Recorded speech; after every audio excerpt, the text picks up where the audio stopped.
Hello, my dear students. This is Abid Rahman. You know it well. Today, again, I'm with two paragraphs, and I will give you some easy comprehensions about this paragraph so that you can memorize them easily. Okay, so today, at first, I'm going to explain a paragraph on winter in Bengal. Okay, and these questions can be in another way also. Write a paragraph on the season you like most. In this way, the questions can be, and another way the questions can be like write a paragraph one winter in Bengal. ওকে, তো দুইভাবে এই কোয়েশ্চেনটা হতে পারে। ঠিক আছে, যে উইন্টারের ওপর বাংলা মানে ওয়েস্ট বেঙ্গলে যে তোমার উইন্টার শীতকাল কীভাবে কীরকম হয় তার ওপর একটা প্যারাগ্রাফ, বা এটাও হতে পারে তোমার ফেভারিট সিজনের ওপর একটা প্যারাগ্রাফ লিখো, সেটা তুমি লিখতে পারবে, মানে এটা লিখলে হবে। এটা একটু আমি তোমাদেরকে বুঝিয়ে দিচ্ছি। The winter comes in Bengal after the long spell of heat and rains. The winter শীতকাল comes উপস্থিত হয় বা উদিত হয় বা এসে থাকে in Bengal বাংলায় after the long spell দীর্ঘ দশার পরে। স্পেল মানে হচ্ছে দশা বা মেয়াদ, দীর্ঘ মেয়াদের পরে কিসের? অফ হিট তাপ অ্যান্ড রেন্স আর বৃষ্টির, মানে কি দীর্ঘ তাপ আর বৃষ্টির দশা পরে শীতকাল বাংলায় উপস্থিত হয়। It starts from the month of December and continues till midnight February with varying intensity. ইহা শুরু হয়ে থাকে ডিসেম্বর মাস থেকে আর চলিতে থাকে ফেব্রুয়ারি মাসের মাঝামাঝি পর্যন্ত।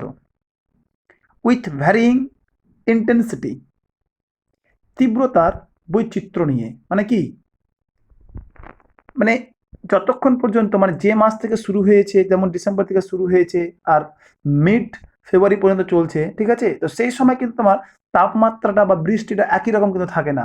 ওই ওই জিনিসটা এখানে বলা হয়েছে যে উইথ ভ্যারিং ইন্টেন্সিটি, যার ফলে কি হয়, যার ফলে তীব্রতার বৈচিত্র্য মানে বিভিন্ন তীব্রতা দেখতে পাওয়া যায়। ঠিক আছে, ঝড় বৃষ্টি বা তাপের। তাহলে মানেটা এইভাবে বলবে যে এটা শুরু হয়ে থাকে ডিসেম্বর মাস থেকে আর ফেব্রুয়ারি মাসের মধ্য পর্যন্ত চলতে থাকে তীব্রতার বিভিন্ন বিচিত্র নিয়ে। ঠিক আছে, বা এটা বলতে পারো যে যার তার সাথে সাথে তীব্রতার পরিবর্তন ঘটে থাকে, এটা বলতে পারো। তবে দেখো, in this season markets overflow with green vegetables. দেখো এখানে একটা সুন্দর ওয়ার্ড ইউজ করেছে, ওভারফ্লো উইথ। ওভারফ্লো উইথ মানে হচ্ছে তোমার প্রাচুর্য হওয়া বা পরিপূর্ণ হওয়া বা কোনো কিছু বিশাল পরিমাণে থাকা। ঠিক আছে, মানে to be in a great abundance, মানে বিশাল পরিমাণে থাকা। তাহলে ইন দিস সিজন এই ঋতুতে মার্কেটগুলো ওভারফ্লো হয়ে উপচে পড়ে কিসে উপচে পড়ে? উইথ গ্রিন ভেজিটেবলস, সবুজ শাকসবজিতে, মানে সেই সময় শাকসবজি খুব বেশি হয়, তাই বলছে যে মার্কেটগুলো উপচে পড়ে শাকসবজিতে, মানে বিশাল থাকে, তাই বিশাল বিক্রি হয় সেই মার্কেটে। The price of this things also becomes affordable. এই সমস্ত জিনিসের মূল্যও খুব সহজলভ্য হয়, মানে যেটা সহজে কেনা যায়। চিপ বিকামস চিপ, অ্যাফোর্ডেবলের জায়গাতে চিপ ইউজ করতে পারো। So even the poor can buy them, তাই এমনকি গরিবরাও সেগুলো কিনতে পারে। The winter is the season of flowers and festivals. শীতকাল হচ্ছে পুষ্প আর উৎসবের ঋতু। ঠিক আছে, পুষ্প আর মানে সেই সিজনে ফুল খুব হয়। ঠিক আছে, ফেস্টিভ্যাল সেলিব্রেশন হয়ে থাকে, তাই বলছে যে উইন্টার হচ্ছে এমন একটা সিজন যে সময় বিভিন্ন ফুল দেখতে পাওয়া যায় আর বিভিন্ন অনুষ্ঠান বা ফেস্টিভ্যাল হয়ে থাকে। Dahlias, ম্যারিগোল্ডস, roses, পিটুনিয়াস, অ্যাস্টাস, ক্রাইস্যান্থেমামস and some of the flowers that make the season colorful and bright. দেখো এই সমস্ত জিনিসগুলো পড়লাম। ডাহালিয়াস এটা একটা ফুল, ম্যারিগোলস এক ধরনের ফুল, রোজেস এটাও এক ধরনের ফুল, পিটুনিয়াস এটাও এক ধরনের ফুল, অ্যাস্টাস এটাও এক ধরনের ফুল, ক্রাইস্যান্থেমামস এটাও এক ধরনের ফুল। দেখো যে ডাহালিয়া এক ধরনের ফুল, ডাহালিয়াকে ডাহালিয়া বলবে, ম্যারিগোল্ড ম্যারিগোল্ডই বলবে, ঠিক আছে। এই ফ্লাওয়ার্সের নামগুলো দেওয়া আছে, এগুলো ইংলিশে তোমরা জেনে রাখো। এগুলো হচ্ছে অ্যাকচুয়ালি এগুলো হচ্ছে ফুলের নাম। দেখো শেষে একটা ওয়ার্ড আছে ক্রাইস্যান্থেমামস, এটা মানে হচ্ছে তোমার চন্দ্রমল্লিকা নামে একটা ফুল রয়েছে, সেই ফুলকে তোমার ক্রাইস্যান্থেমামস বলা হয়, ঠিক আছে। তো এই ধরনের ফুল আর সাম অফ দ্য ফ্লাওয়ার্স, মানে এই ধরনের কিছু ফুল দ্যাট মেক দ্য সিজন, যারা ঋতুটাকে করে তোলে কালারফুল, রং বেরং করে তোলে, অ্যান্ড ব্রাইট আর উজ্জ্বল করে তোলে। Christmas, Poush Parbon, Saraswati Puja, Eid, exhibitions, musical programs, flower shows make the season alluring. দেখো ক্রিস্টমাস, পৌষ পার্বণ, সরস্বতী পূজা, ঈদ, এক্সিবিশন মানে প্রদর্শনী, বিভিন্ন মানে প্রদর্শনী অনুষ্ঠানকে এক্সিবিশন বলা হচ্ছে। মিউজিক্যাল প্রোগ্রামস, কিছু তোমার গান সংক্রান্ত বা সঙ্গীত সংক্রান্ত কিছু অনুষ্ঠান হয়ে থাকে, এই সমস্ত জিনিসগুলো। তারপরে কি যে ফ্লাওয়ার শোজ, তারপরে ফুল প্রদর্শনী, এক ধরনের মেলা হয়। এই সমস্ত জিনিসগুলো কি করে তোলে, মেক দ্য সিজন, ঋতুটাকে করে তোলে অ্যালিউরিং, লোভাতুর করে তোলে, মানে আকর্ষণীয়, একেবারে ফ্যাসিনেটিং করে তোলে। ফ্যাসিনেটিংও ইউজ করতে পারো বা ইমপ্রেসিভ ইউজ করতে পারো অ্যালিউরিংয়ের পরিবর্তে। তা বলছে as the winter is pleasant, যেহেতু আবহাওয়াটা থাকে মনোরম, পিপুল গো আউট ফর আউটিং, লোকেরা বাইরে বাইরে বেরোয় কী করার জন্য, ফর আউটিং। আউটিং মানে হচ্ছে তোমার যে ছোটো যাত্রাকে তোমার আউটিং বলা হয়, ঠিক আছে। তাহলে পিপুল গো আউট ফর আউটিং, লোকেরা ঘুরতে বেরোয়। ওয়ার অ্যারেঞ্জ পিকনিকস, অথবা পিকনিক অ্যারেঞ্জ করে থাকে। The settlers poor cannot enjoy this season as they do not have proper clothes to ward off the cold, which especially at night becomes unbearable. ঠাইহীন গরিবরা enjoy করতে পারে না এই ঋতুটাকে, অ্যাজ যেহেতু, they do not have proper clothes, যেহেতু তাদের ঠিক বা সঠিক বা তাদের অ্যাকচুয়ালি ঠিকঠাক তাদের বস্ত্র থাকে না, কি করার জন্য, টু ওয়ার্ড অফ মানে হচ্ছে তোমার অ্যাভয়েড করা, বিট করা, রেহাই পাওয়া করতে পারো। টু অ্যাভয়েড দ্য কোল্ড, ঠান্ডা থেকে, ঠিক আছে, রেহাই পাওয়ার জন্য। হুইচ মানে যে ঠান্ডাটা, স্পেশালি অ্যাট নাইট, রাত্রিবেলা, বিকামস আনবিয়ারেবল, অসহ্য হয়ে ওঠে, মানে যেটাকে সহ্য করতে পারা যায় না। আশা করি বুঝে গেছো। তারপরে দেখো একটু নিচে একটু তোমাদেরকে এটাও আমি পড়িয়ে দিই। দেখো এখানে তোমরা দেখতে পাচ্ছ the place of English language in today's globalization. এটা মানে হচ্ছে যে বর্তমান বিশ্বে ইংলিশ ভাষার স্থানটা কত দূর। অ্যাকচুয়ালি তোমাকে যদি বলে, এটা কোয়েশ্চেন বিভিন্নভাবে হতে পারে, যে write a paragraph following the points given below on the importance of English language in today's world, এভাবে থাকতে পারে। এটা বলতে পারে যে write a paragraph on the importance of English language, ঠিক আছে, এভাবে থাকতে পারে। তো অ্যাকচুয়ালি ইংলিশ ল্যাঙ্গুয়েজের ওপর যদি ইংলিশ ল্যাঙ্গুয়েজ ওয়ার্ডটা থাকলেই তুমি এটা লিখতে পারবে, যেইভাবে কোয়েশ্চেন থাকুক না কেন, এই জিনিসটাকে তুমি সহজে লিখতে পারবে। হ্যাঁ, কনফিউজ হবে না, কারণ কোয়েশ্চেন দেখে অনেক স্টুডেন্টস কনফিউজ হয়ে যায় যে ওইটা কোয়েশ্চেনের সাথে এটা কোয়েশ্চেনটা মিললো না, তাহলে আমরা কেন লিখবো, এটা কোনো ভাবনা না। অ্যাকচুয়ালি তোমার কোয়েশ্চেনটা বুঝতে হবে, কোয়েশ্চেনে তো অনেক সিস্টেম হতে পারে, ওটা বল, শুধু কম্প্রিহেনশন আমাদের ঠিক রাখতে হবে, বাস। তবে দেখো English has become the official medium of even many non English Nations in today's world. আমি এখানে একটা কিছু কথা বলবো, যে অফিসিয়াল বলতে এখানে সরকারি, মিডিয়াম বলতে হচ্ছে তোমার মাধ্যম। এবার এখানে দেখো যে নন ইংলিশ নেশনস তোমার সেই সমস্ত দেশকে বলা হয় যে দেশের ভাষা কিন্তু ইংলিশ নয়, মেন ভাষা ইংলিশ নয়, ঠিক আছে। তো হলো নন ইংলিশ নেশনস বলা হয়, যেটাকে ওয়া ইংরেজি দেশ বলা হয় বা ওয়া ইংরেজি জাতি বলা হয়, ঠিক আছে।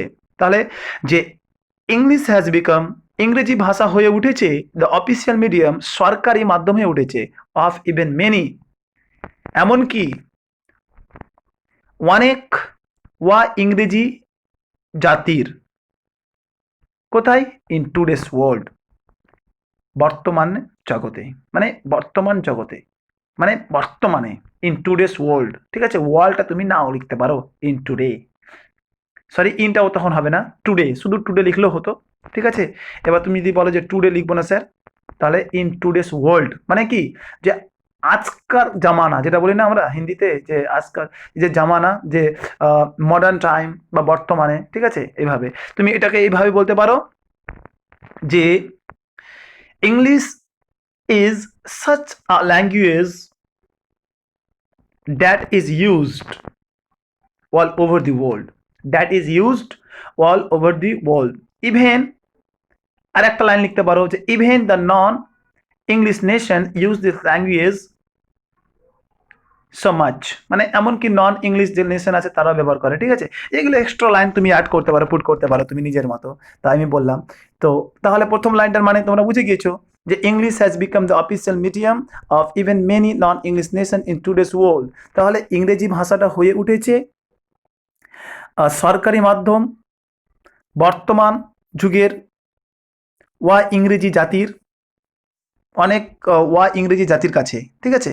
দেখো it is our window to the world, এটা হচ্ছে একটা জানলার মতো, যেটা বিশ্বকে, যে জানলা দিয়ে বিশ্বকে দেখা যায়। তাহলে ইট ইজ আওয়ার উইন্ডো, এটা হচ্ছে একটা জানলার মতো আমাদের কাছে, টু দি ওয়ার্ল্ড, যে জানলা দিয়ে আমরা বিশ্ব জগৎকে দেখতে পাই। বুঝতে পারছো মানে কি, এই ল্যাঙ্গুয়েজটা তুমি সব জায়গাতে ইউজ করতে পারবে, ঠিক আছে।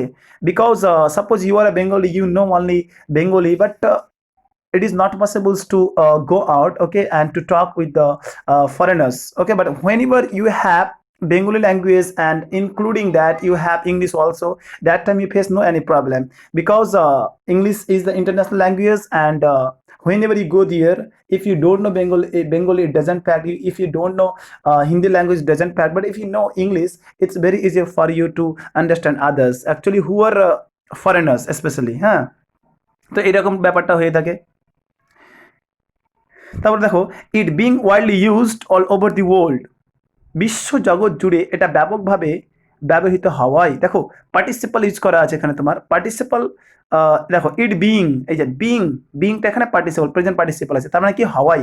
তাহলে এটা প্রচুরভাবে বা বিস্তারিতভাবে বা বিস্তারভাবে ব্যবহার হওয়ায় অল ওভার দি ওয়ার্ল্ড, বিশ্ব জগৎ জুড়ে, has become the language of vital communication, হয়ে, যার ফলে সে হয়ে উঠেছে, কি হয়ে উঠেছে, গুরুত্বপূর্ণ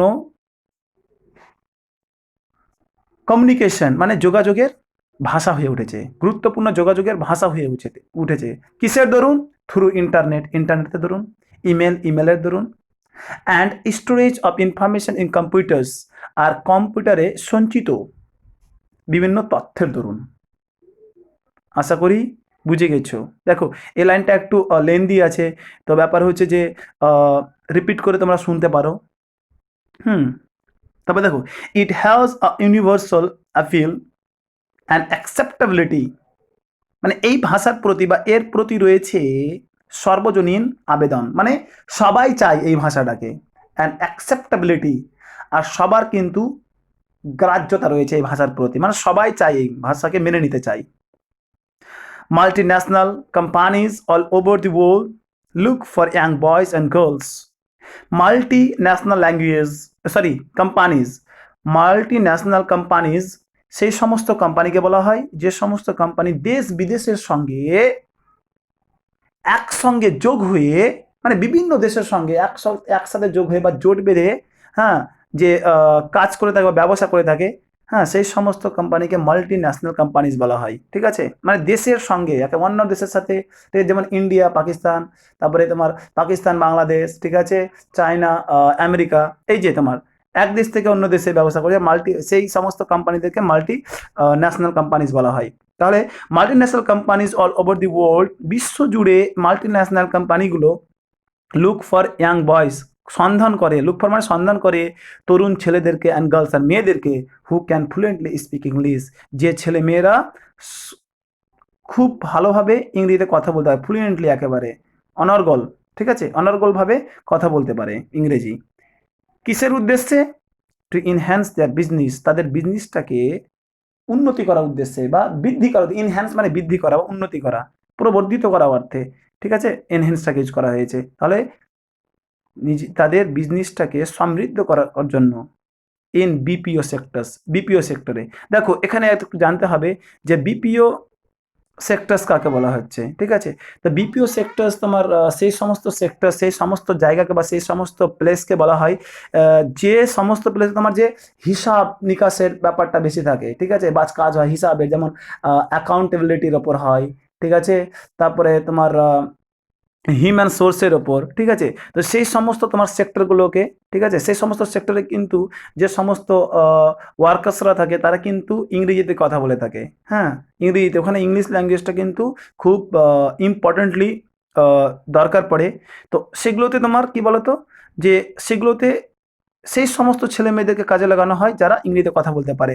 অ্যান্ড কল সেন্টার্স, আর কল সেন্টারে যারা কাজ করে, মানে কল সেন্টার অ্যাকচুয়ালি কি বলতো, তোমরা জানোই তো যে কল সেন্টার কাকে বলা হয়। যে কল সেন্টার তোমার ধরো তোমার প্রবলেম আছে, তোমার মোবাইলে কোনো প্রবলেম, রিচার্জের প্রবলেম আছে, তখন তুমি কি বলো তো, যে ফোন লাগিয়ে কল সেন্টারে কথা বলছো, ঠিক আছে?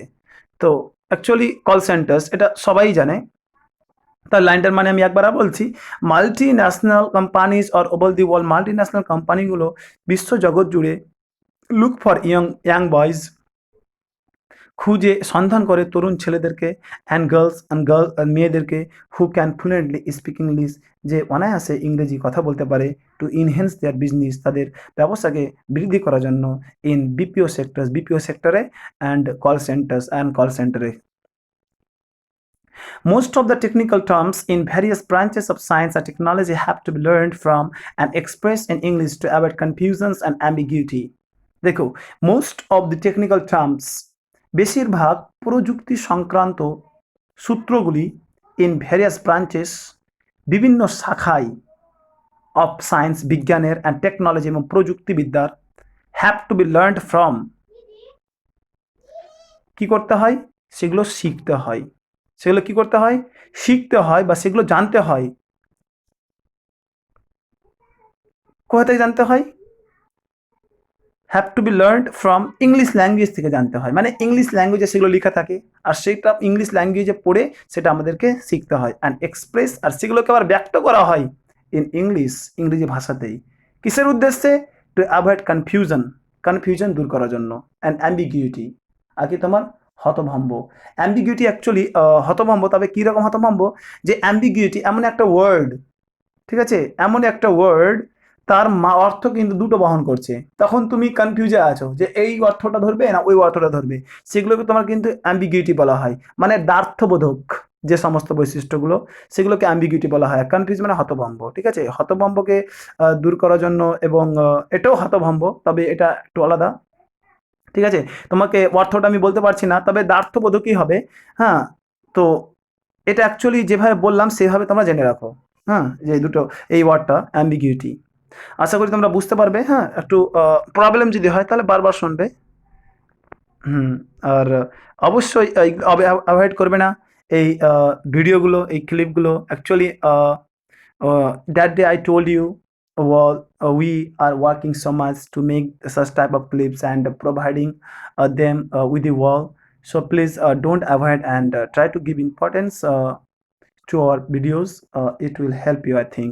Stay happy. God bless you. Bye.